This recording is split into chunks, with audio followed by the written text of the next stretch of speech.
let's talk about climate change. Is this the big concern of millennials and Generation Z, or is this a game changer for organizations or not? It is what it is. You might think climate change is caused by humans. You may not think that climate change is caused by humans. It doesn't matter, Huggy.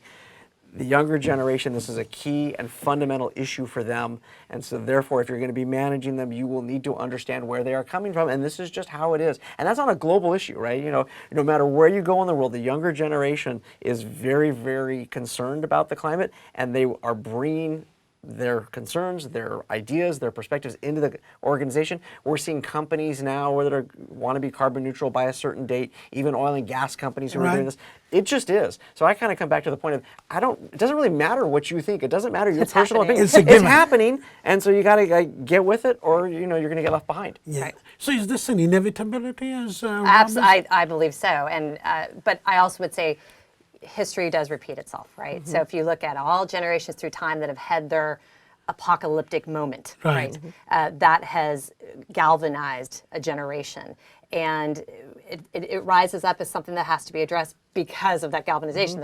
So it is, to Rob's point, it is inevitable that this will be a topic du jour for the time to come.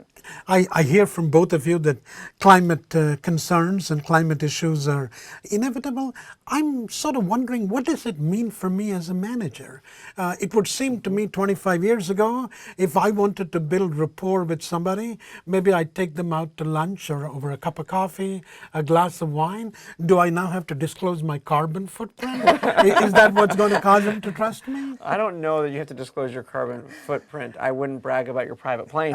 However, as a leader in the company, are you thinking about issues around recycling? Are you thinking about compostable lunches, et cetera?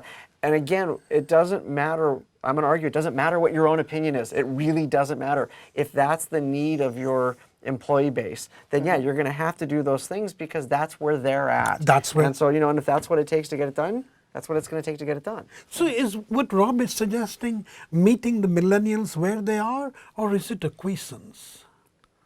I think it's still meeting millennials where they are, and it's meeting people where they are. I mean, a company, we go back to some of the tried and true and why there's even a business school. Leadership sets vision, articulates core values, articulates goals. That all remains.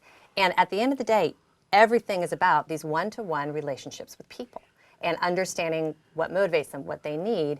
So you can call it acquiescence, but again, it's just a third of your workforce. This is what you're learning about them.